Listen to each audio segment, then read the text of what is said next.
my personal mission statement has always been to enable the success of others. And if I do that, everything else just comes as it's a result.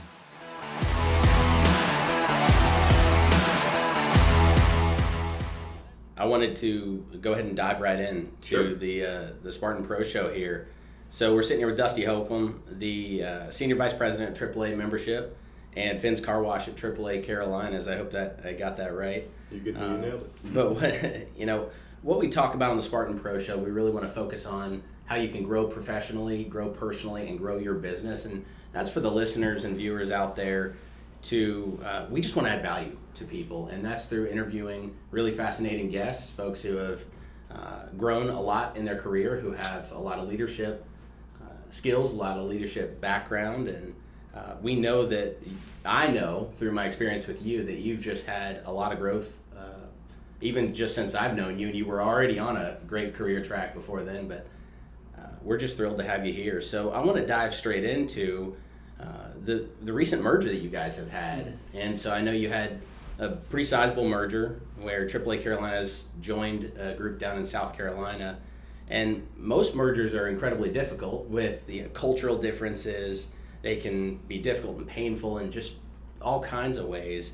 Can you talk us through the process of merging two existing successful businesses? Sure. So, and the merger's still going on. It'll take 12, 24, even 36 months to fully integrate. And one of the things that makes a merger work, in our case, I can only speak for ours, so well, is the common core of what you're focused on. And for us, it's focused on members. And when you dispense with how the work is done and you put aside, who's in charge and all those things, but you drill it down to what is it we're here to do, and we're here to help members. And our job, our purpose, our mission is to help members in their time of need.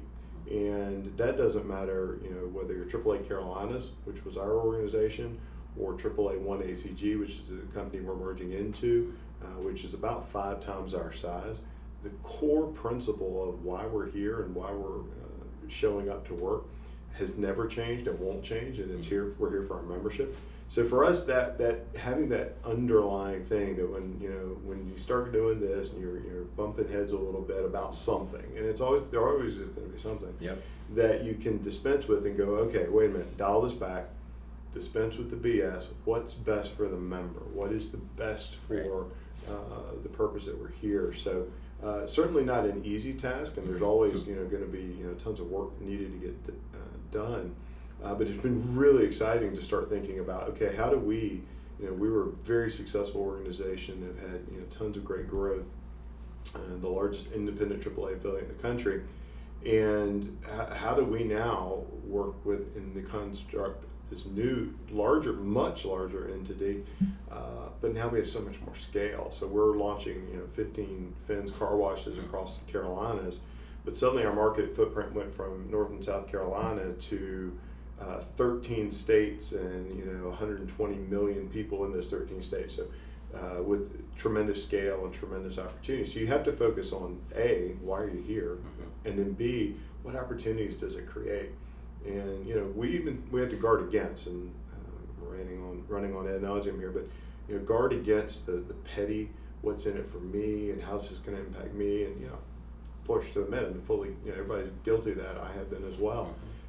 And then go back to, okay, well, what are the opportunities it create and why are we here? And nailing those two things down kind of as your guiding principles, everything else just works. And so how does that play in? I know that most people, when they think of AAA, they think of roadside assistance, Yes. They think of a tow truck, they think of the maps. But I mean, you're really so much more when you talk about the fact that you are really just concerned about taking care of your members. I mean, what all entails the AAA brand? Yeah, so at AAA Carolinas, I've for the last 7 or 8 years, I've spoken to every new hire that comes into the organization, and I always tell folks, hey, people join AAA because of the tow truck. That's what they know us for. But it's our job, our mission as individuals and as team members here to be great educators of them or to them for what does their membership entail. So our job isn't to sell more stuff. Our job is to provide more value. And how we do that is we deliver insurance services, property, casualty, umbrella liability, all that stuff. We run the largest travel agency in the Carolinas, and one of the most successful travel agency in all of the AAA footprint. So leisure travel, commercial travel, all that kind of stuff. And then we also have our automotive repair group. So we have 36 locations here in the Carolinas. We have 14 more in the rest of our new footprint. So fixing cars, and I can go deep on any one of these and how we add value. And then with the Finn's Car Wash. And what's really cool is that all of the things, and I was speaking at our car care managers summit last year. It's like, guys, it doesn't really matter. Fixing cars is just what we happen to do. Our job is to make sure that when that person steps on their brakes, the car stops. Mm-hmm. Not because we care about the car, but because we care about the occupant in the car. Our job is to provide more value than our members pay in. So when they get that renewal bill, instead of going, gosh, I'm not sure it's worth it, and whipping out the number going, we want them to go, I can't believe that's all they charge. Right. This is the best bang for the buck. So we really think of ourselves as a peace of mind company. Everything we do in one way or another adds to or delivers peace of mind to our membership. And we're getting ready to really, and I'll talk about this later because I'm going to be involved in it, really jumping on what does membership look like in the future? What is the AAA membership going to look like in 2 or 3 generations? Mm-hmm. Because I do think the cars are going to be, the car ownership model, the personal mobility model, is going to have tremendous change.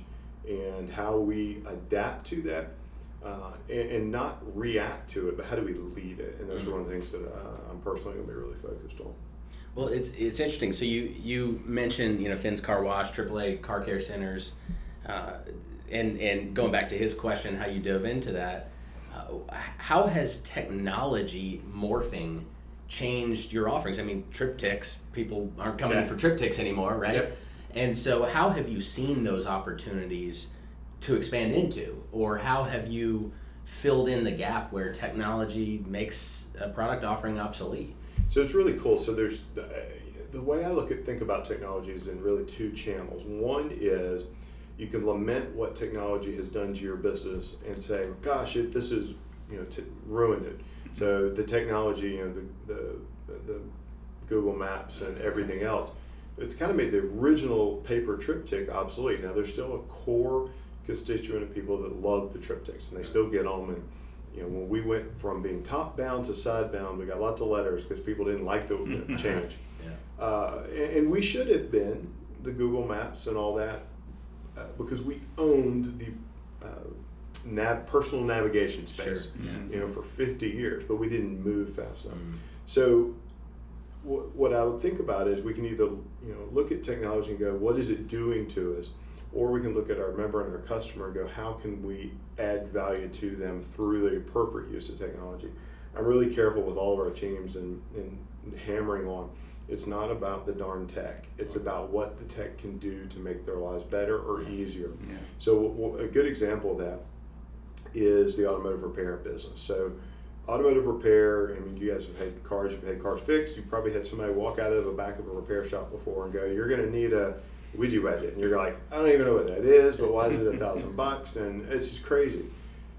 There's not a lot of transparency. There's not a lot of trust in that industry.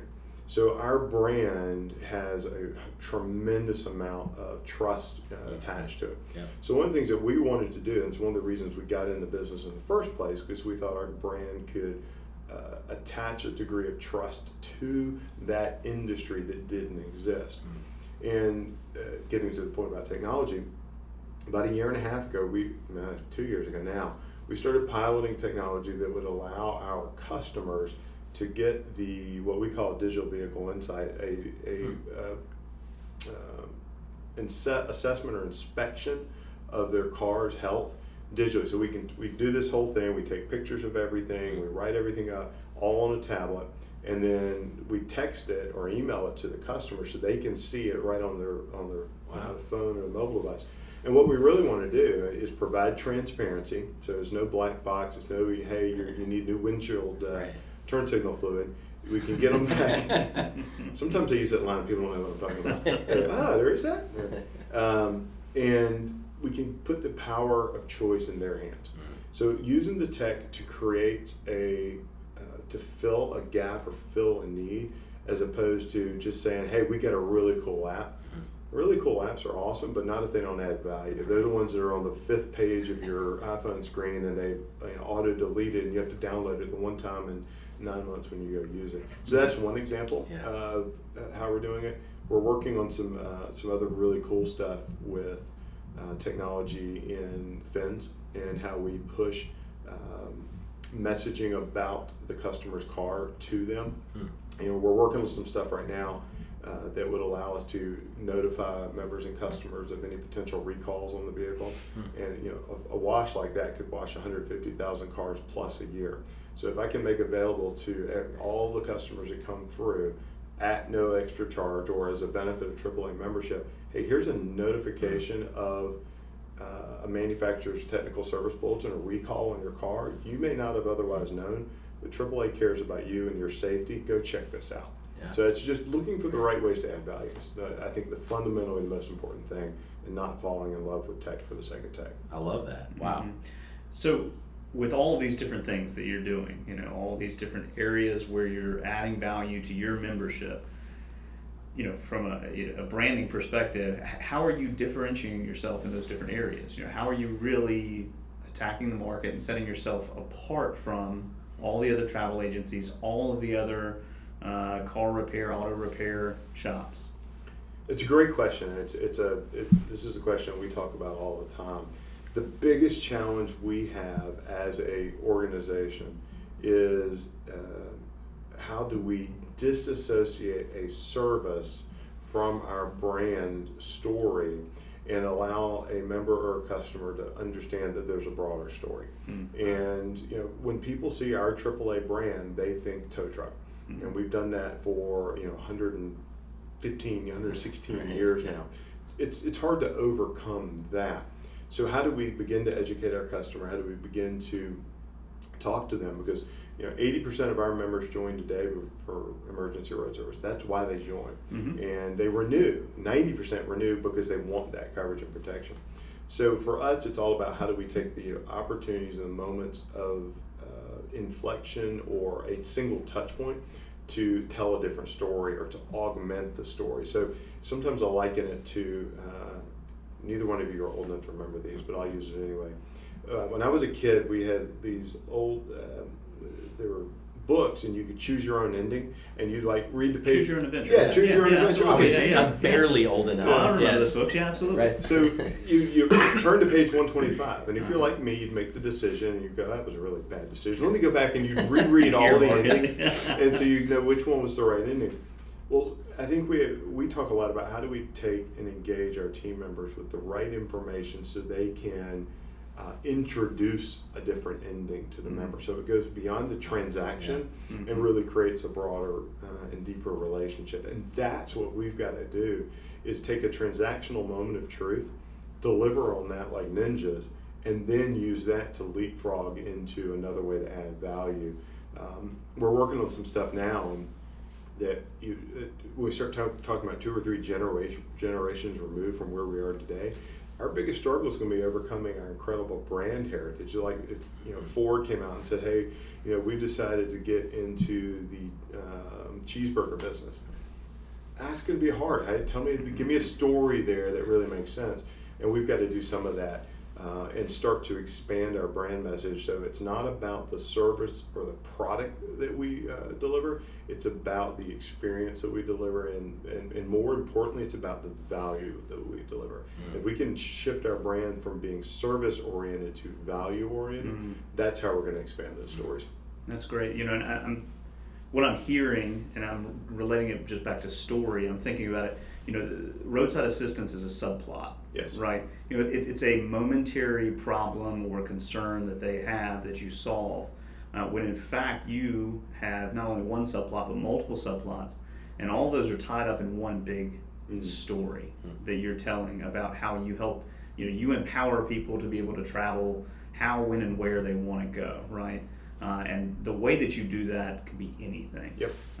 But it's the way that you do that in all of these different areas, and that's really fantastic. It's really cool because we've been talking a lot about in I can say this because I don't think anybody else has the scale to actually pull it off, so I'm not giving away proprietary knowledge, but how do we become the organization that puts the need for an emergency road service organization out of business? Mm-hmm. So how can I prevent the break? Right. How can I anticipate, the breakdown? So, if I can find a way to go, hey, David, on Tuesday at 9 o'clock on the way home from the airport, you're going to have a flat tire. Let's go ahead and fix your tire today. Mm-hmm. Or sometime you're going to have a flat tire. And that's only one of the subplots. That's the traditional. But if I could figure out how to do that and then catapult that into all the other ways, to keep life moving, to keep the member Right. going, that's what we're really here for. And we just happen to, started focusing on cars. Mm-hmm. Well, when I hear you talk about adding value, and I hear you talk about fins as one example, in fact, one of our associates in here, one of our partners, Ira, stopped you and was just kind of complimenting. He said, I'm a 2-car member of Fins. I'm a member of Fins. And but what Ira just shared was an example of how you all add value above and beyond what other car washes add. Yes. And so I want to weave back through this, and we got the Building a Story brand book right there. Don Miller's talked about how Chick-fil-A is so different than X other fast food restaurants, right? So most fast food restaurants, the lower tier ones, you walk in and they say, how much money can we extract from you before you walk out of here? And Chick-fil-A flips that around and says, how much value can we add to this person before you walk out of here? Yep.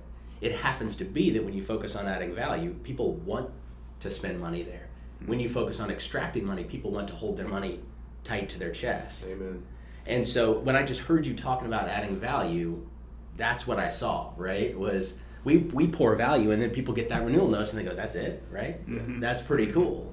And when I go to your competitor down the street, where I used to before Fins came here, they did an okay job. They cleaned my car, but there was no personal interaction at all, and there was no help, and there was no friendly faces. They were just doing their job. And then it switched over to another company, and it became even less personal, and they cared even less. And then to what Ira was talking about with Fins, you go there and there's a person at every stop. You got the technology you can go through on your own, but there's also a friendly face there if you need help. Yep. And then you've got the extra touch of the towels out there and the spray to clean your windshield on your own. You don't have to bring your own or buy your own. Anything else to add to that? Well, I think providing transactional excellence is the entry price to the game. And that's where you have to start. You can't, Chick-fil-A, and I love that example. I know a huge fan, obviously, of anything Donald Miller writes, but Chick-fil-A doesn't start by going, we're going to make the world's cruddiest sandwich, but we're going to do it with a smile. They've got a really good focus on how we're going to make a great product with 2 pickles, not 1. Occasionally you get 3 if you're lucky. But it's how we got to delivering a good product at a transactional level. Entry price of the game. Yeah. And no amount of exceptional experience will offset a cruddy product at some point in time. You still got to get that right. Wow. That's where you start. But then on top of that, you have to go, that's only the starting point. How do I differentiate and add value experientially? And my team, and they're sick of hearing me say this, but I'll say it for you guys because you haven't heard me say it, is, we view, and I view, competition it has nothing to do with the product or service that you're delivering. Our competitor is every great organization who is changing and redefining what a customer expects from an engagement. So you have to look, we could look at it and say whether it's Fins, we could say other car washes are our competition. No, our competition's Apple and Nordstrom and Google and Bose or whoever else is creating a different engagement ecosystem and different engagement experience for their members and customers, because they're not marking us up against the last car wash they had. A decent car wash is the minimum expectation. They're marking us up against the Chick-fil-A. They're marking us up against whoever gave them a service or a value that made them go, wow, that's all they charge. Because Chick-fil-A is not the cheapest place. Right. And it's probably not even the best place. But I know for me personally, I pass all the other places to go to Chick-fil-A because I know it's going to be good. Yeah. So for Fins, that was when we started. So our focus is going to be on delivering an exceptional wash, and we think we have the best, and we've invested in the technology to do that. But then, oh, by the way, we got to get the experience right. We've got to find new ways to add value for AAA members. We've got to make sure that non-AAA members who come go, well, I'd be crazy not to become a AAA member. And we were very intentional about creating a sub-brand there so that we didn't have to overcome the noise of AAA as a car company, and the only thing we do is tow cars. And you have to be a member in order to go. So we did a lot of market research that showed, hey, a master brand like Finn's, created by AAA, made it more appealing and open to everyone. You didn't think you had to be a AAA member to come. And we got very high marks for being much more innovative and much more progressive. So that was a long-winded way of answering your question, but that's kind of the path that got us to being experientially focused, not just transactionally focused. Wow, that's good. Yeah, that's interesting. So when you're talking about, I was going to ask later about this, but that decision to brand it separate from AAA was really intentional. It wasn't just Finn's is a fun name for a car wash, No, you should have seen some of the ones we turned down. Sure, absolutely, absolutely. But it was really intentional because you thought about what the customer experience would be like before they even got to the car wash. What would their perception be when they just saw the sign there? And what if it just said AAA car wash? What would be their thought process? They would think, I'm not a member, I can't stop there. But as Finn's, unaffiliated, they can stop there. Now, at the same time, that's more expensive, right? To go through a branding process and create a completely separate brand. Was there any kind of thought, maybe we shouldn't do this just because it is harder, it's more difficult, it's more expensive? Yeah, we did. We did market research and tested, hey, AAA car wash, likelihood to go, likelihood to return, and we knew it would be more expensive. But we also wanted to make sure that we didn't just say we're going to extend the AAA brand into a new service category. What does it take to be the best within a service category, and how do you own that and then create brand extension afterwards? So for us, one of the things about a car wash, you've got young kids, so like my almost 3-year-old, if I tell him, hey, we're going to the car wash, he's giddy, like he runs to the car. It's a big deal. So having lights on that are in the tunnel and a mascot like a shark that's fun, those little types of things appeal to segments of our audience that may, or if mom passes the car wash or dad passes the car wash without turning in. Oh yeah. AAA car wash, we can't have that kind of fun. You can't create that same brand image. So yeah, we talked a lot about it because there's two arguments there. There's the argument of we're losing and leaving on the sideline the power of the AAA brand, which is, these guys, they know cars, they know how to do this. It's going to be top quality. Yeah. Or starting something new, unknown, breaking into a market. There's going to be a slower ramp up curve. So we knew that would happen. But what we chose is if anybody comes in, they may not know it's AAA, but when they leave, they're going to know it's AAA. So we got to get them to turn in off the street first. And really just did not want to have, about 75% of the people driving down the road are not AAA members, or 25% market penetration. I don't want any of those 75% going, oh, that's only for AAA members, I can't go there. So that was like, kind of tipping the scale on scale and saying, we just can't leave that. We can't run the risk of leaving that on the side. Yeah. Wow. So my mind's stuck a little bit on in a positive way. I just want to know your perspective here. So I bookmarked a little bit when you said you're the Carolina's largest travel agency. Can you share a little bit about how any perspective that you have on how this coronavirus talk is affecting travel agencies and your membership? Okay, so I'll start by saying I'm not an epidemiologist, so no one should take any advice from me regarding the contagions.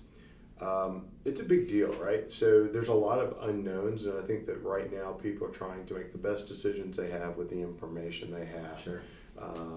And there's the old saying that numbers never lie, but liars use number. You can twist the data to show a lot of things.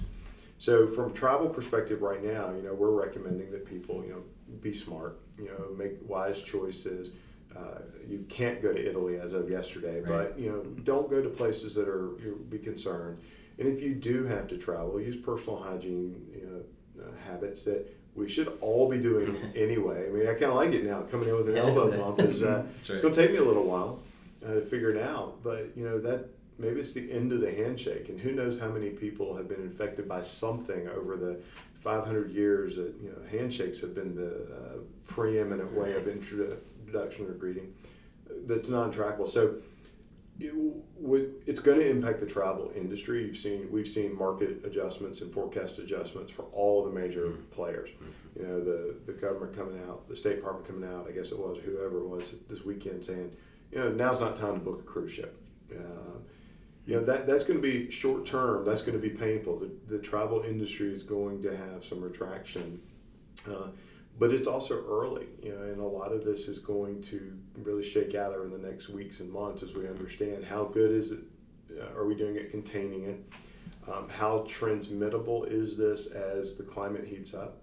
They're not seeing nearly the same infection rates in the more tropical, subtropical areas of China and in the southern hemisphere. Because it's like there's a reason that the flu and the common cold are wintertime events. It's the same type of thing with this. So I think it's a little bit of wait and see. I think people need to be very smart and need to choose. Hey, if you're in a high risk demographic, older with underlying health issues, you should be even more careful. If you are going to go somewhere or have a dream trip to Italy this spring. Adjust your expectations and go, what? Maybe this isn't the time. Go somewhere else instead. I think that's the biggest thing is people get focused in on, I can't travel, and instead need to be thinking about, well, how can I travel? Because it's not about the trip. Yeah. It's about the people you're experiencing it with. It's about the joy that you're getting seeing something new. I was talking with someone last week, and they said, what? And we normally do a big cruise with the family every spring. We're going to go to the Grand Canyon this year. Awesome. Just thinking differently. And I think living in a state of fear is probably even more dangerous than the risk of the getting infected, because you can't wash your hands enough to wash away the fear. So not allowing all the media stuff, but focusing on the data and making the right decision. So travel is going to take some adjustments, and the sooner we get more data, and the sooner that I think that it heats up, it's going to be a big deal. I have a friend of mine who's one of the head honchos over at the VA in Salisbury, and they made a big adjustment yesterday of how they're screening everybody coming in through a single gate. They see 5,000 patients a day there. And she's a physician, and she goes, we don't know enough yet, but we know that we can take the right steps to protect it, and that's what you need to do. And I said, well, give me a personal example of washing your hands for 20 seconds, because I just don't know that I can absolutely get there. That's a long darn time. But doing that, not overreacting. You don't need 16 years of toilet paper in the back room. Take a step back, take a deep breath, and figure out how you want to travel. We don't travel, because we want the most expensive or exotic destination. You travel because you want to be with people you love. Not do I travel, but how do I travel? I like that. Not if, but how. Hey, just do it differently. Do it differently. Maybe you go camping. Whatever it is. You get experiences. So you have to look at everything that happens as an opportunity to learn and grow, or an opportunity to lament. Lamenting doesn't do any good. Figure out a way to do it differently. Absolutely. Well, I think back before we started recording here, we were talking a little bit about where we met. Yeah. Originally, we were trying to figure out 9, 10, 11 years ago. I believe it was in 2010 at this 2-day professional speaking course in Charlotte, and I had down that you had invited somewhere close to a couple dozen people. You said maybe even more than that to there. So talk to me about how that's impacted your career, how that's impacted your company. So it was an awesome program. I still to this day would put it as number 1 or number 2 personal/professional development programs I've ever done in my life. and I've told the folks over there at Thai Boy that many, many times. And one of the things that I learned from that, I learned a lot. You were in the class with me, so you had to suffer through from what bad looks like to what, somewhat improved looks like by the end of it, was the joy of communication is not on what you're saying, but on who you're communicating with. And how do you create and cast a message that resonates with another person? And in order to do that, it isn't about what you like or your style or everything else. You got to get to them. And if you're doing it you're never going to, if you're talking to 10,000 people, you've got to find multiple styles or multiple messages and ways to hit that. Because I go down a deep dive on data, which may make one person excited, another person is going, good Lord, stop. So that would be one thing, just being able to understand the audience and then understand and be self-aware. I think that was probably the personal awareness that I got out of that program. And I failed at it. I probably failed at it 16 times in our conversation today. But being aware that it's okay to pause, being aware of how you're presenting, and just being comfortable in your own skin. And so from that, it doesn't matter how much you know. If you can't communicate it, it's worthless. So that's why we started sending people, and I've sent, it's got to be multiple dozens over the last 9 or 10 years. And everyone, without fail, has come back and said, this has changed my life. My husband told me, wow, you really learned something this week. And that's really cool because, I could be a little bit, I don't know the right word, not myopic, but jealous of that asset that I've given them and say, what, you can't leave with it. But no, if you help the person be better, even if they leave the organization and they go on and do great things, that's cool. One of my favorite quotes is, and I'm going to paraphrase it because I can't get it the exact wording right, but I love it, is Richard Branson's quote about, what if you train people and they leave? And what if you don't and they stay? Give this gift to another person and then let them use it, because if everybody can communicate more effectively, then it really brings home and allows us to optimize our creativity and to optimize our effectiveness. So that's what's helped for me. And I've gone back to some of those videos, and as painful as they are to watch. You still got your disc? I still have my disc. There have been times when I've been driving down the highway going, I just need to toss that thing. Littering's a crime.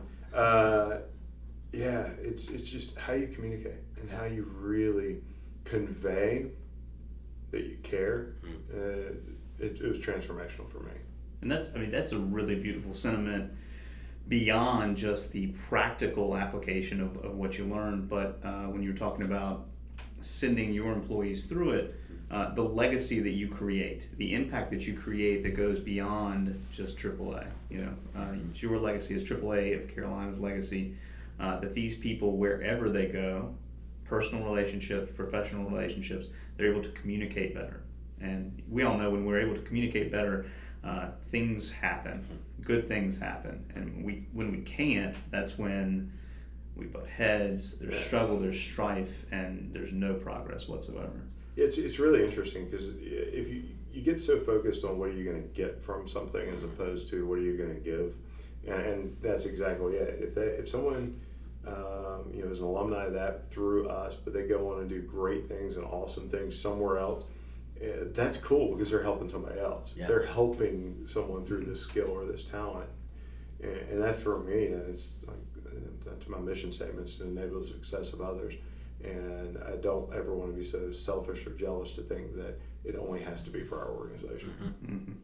Well, and you have friendships from it, right? Absolutely. You and I, we had a weekly call for some number of months, maybe up to a year, and we still stay in touch. We don't see each other as frequently as we used to, but you were just talking to Molly, who ran our course, and that's just really neat how it's impacted you. I know it's made a huge impact in my life.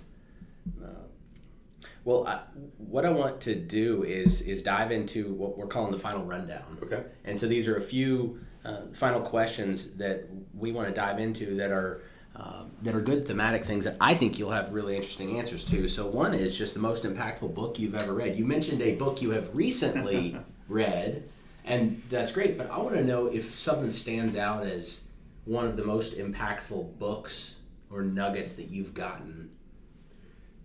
So it's interesting. I'm a voracious reader. Probably read a book a week, or audiobook or whatever. And podcasts are now taking a lot of that bandwidth. And I sent somebody a top 10 list book a list of books. So they said, "Hey, give me a list of books," and I narrowed it down. Then I filtered it again, and I think some of them, my answers will be based on season and what you're learning through. Okay. And some of my answers are. Depends on what I'm like fighting or challenging or wanting to learn from. There's a couple. The first one that comes to mind, and this is a very old book, and it's probably not even very good, but it opened my eyes to the principles of servant leadership, and it's Leadership by the Book. And it's Bill Hybel, and I don't remember if it's Blanchard or Covey, but it's one of those guys. And it was just using leadership principles based on using the life of Christ as a leadership example, servant leadership. Anything by John Maxwell is going to be a great one. Simon Sinek's Start With Why is I think it's on the desk. We had it here, yeah. Leadership Secrets of Colin Powell is a great one. The Effective Executive by Peter Drucker. Those are multiple reads. So I'm running through books that I go every year or two. I got to read again. I think one of the ones that and a lot of people have read it, but I like to read it every year, is The Alchemist by Paulo Coelho. And it's one of those, anytime I feel like I'm getting off track and chasing the wrong thing, I go, I need to reread that again and bring me back to center.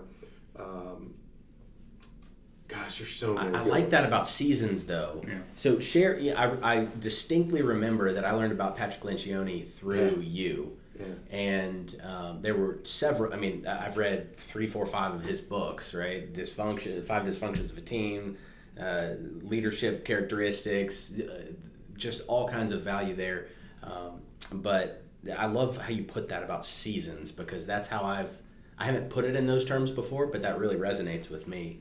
I think, I look at my reading list and my Audible subscription list, and it's interesting. So I'll hear a great book and I add it to my queue, and then I may not go back, and then I suddenly, serendipitously, I'm like, I need a book on X topic, and I look through my queue and go, I was really smart 3 years ago. I downloaded this book, but I didn't actually read it yet. Right. So I think seasons, and then also finding something that's going to challenge you and get you out of your comfort zone. So I'm very careful not to only read books that kind of reinforce what I think I believe, yes. but also will push me out of, I'm not sure I'd like that, So I give an example of that.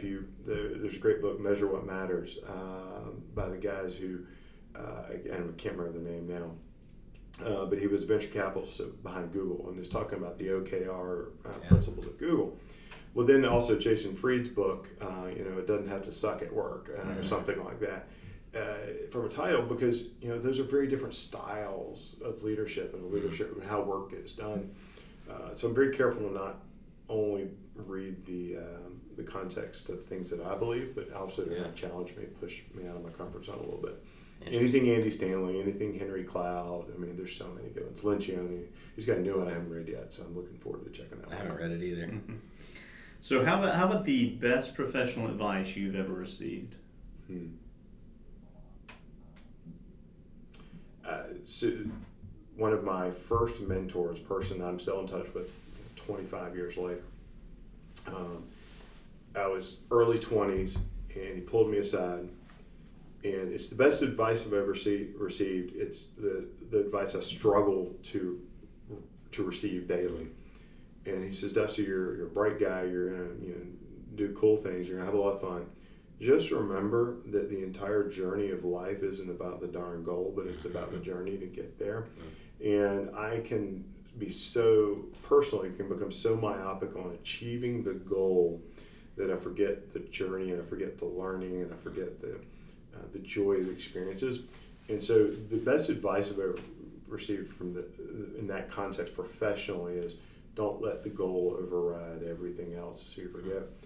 And the very simple advice, you're getting 2 answers for person 1, was from a leadership perspective, your job is to serve. And if you ever lose sight of that, then people will do what you ask and do what you tell, not by choice, but because they have to. Your job as a leader is to get people to make the right choice. So how do you do that? And that's their influence. So those were the 2 things that I pass along. Okay, let's go the opposite way. Okay. What's some of the worst professional advice you've ever received? And you don't have to name names. I guess we could go outside of professional. It could be personal as well. Sure. So it could be just worst advice. Or does anything stand out to you? Well, I look at the world through the lens of there's a whole bunch of tools, and I don't mean jerks. I mean like a bunch of tools for your toolbox. I mean, and you can look at everything through the lens of I want that tool in my bench, or absolutely under no circumstances do I want that tool anywhere near my workbench. Yeah. And so some of the worst advice I've received would probably be from in the context of leadership principles I don't believe in, and I go, I hear you. I don't want that tool anywhere near my workbench. And specifically, if people, I can think of one example. Hey, if a person makes a bad decision, you got to cut bait and they're done. Right? Wait a minute. There's redeeming features and factors and qualities of every individual. And yeah, there's a time and a place where you got to go, you know what, this isn't the right place for you to be successful, but let's find a way to make you, enable you to be successful somewhere else. And so I don't like the advice I've probably been given over the years of you just got to be hard and fast and, and impersonal. Yeah. No, it's always personal. Yeah. It's always personal to that other person and to yourself. And I think if you ever lose that human quotient, I don't want any part of that. Yeah. It's a good question. I hadn't thought about it that way before. So think back on your career, your professional development. Is there anything that you really wish that you could go back and do over? Oh, yeah. Okay. We don't have enough time. Limited to 1 hour. Anything notable? It's all the rage now. So I'll do this one because recently I was telling somebody about this. Mindfulness stuff is all the contemporary talk now. And I've been doing mindfulness and meditation exercises for a couple of years now. I would love to go back and tell 20-year-old self to pick up that practice. 20-year-old self would have thought, older self was an idiot and wouldn't do it. But I would like to have done that. It's a really good question. So the other advice I'd probably give myself is everything given the space of time isn't as bad as you think of it in the time, right? Once you give yourself a little space to see something, it's never as bad as you think it's going to be. My team hates it. They're like, what's the worst that can happen? In any situation, any idea, is anybody going to get killed or is anybody going to get fired? No? All right, well, then manage the risk. Understand the absolute worst that can happen and then go from there. I wish I'd have picked up on that a little earlier in my career, and figured that out in life. It's never as bad as you think it is in the moment. You just have to reframe yourself. And maybe meditation and mindfulness stuff has helped me figure that out over time and to get a little more peace. I wish I'd learned that a long time ago. The other thing I wish I started writing on my blog about 2 years ago, and I wish every day, and I wish I'd done that 15 years ago. Because it's been interesting to go back, even though after 2 years, and kind of see what I've had written 2 years ago, and it's interesting to see thoughts evolve. A leadership blog that you have? Yeah, just dustyholcomb.com. So I write every day. Yep. I think you're on my leadership quotes. Yep. And I use that as the genesis every day to write. I wish I'd done that 10 or 15 years ago. Yeah. Awesome. So on the horizon. Yep. So what is the next thing that's on your horizon, personally or professionally? Yeah, so when's this going to publish? Because professionally, I can't talk about something. So personally, getting really going through a season of life with kids getting into really fun ages and wanting them to experience the world, but not in the hotel rooms and cruise ships venue, but just going camping and getting out in nature.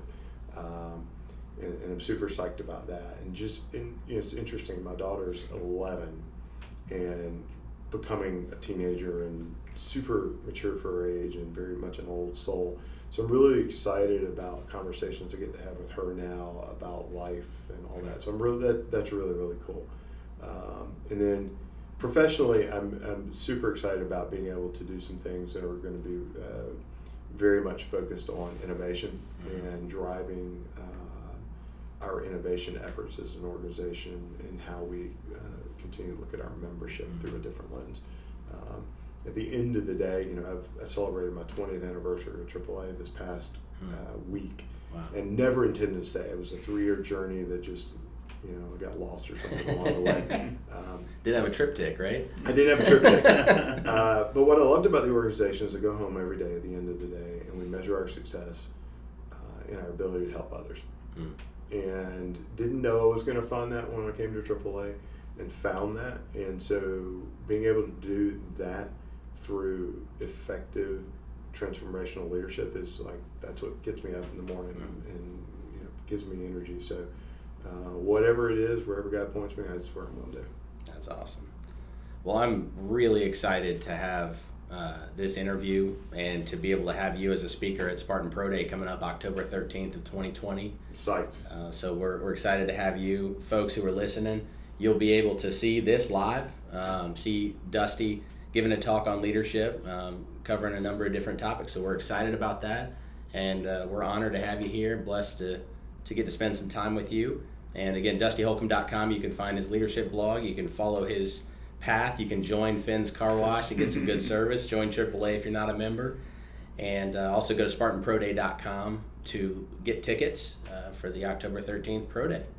All right? Awesome. Thank you so much, man.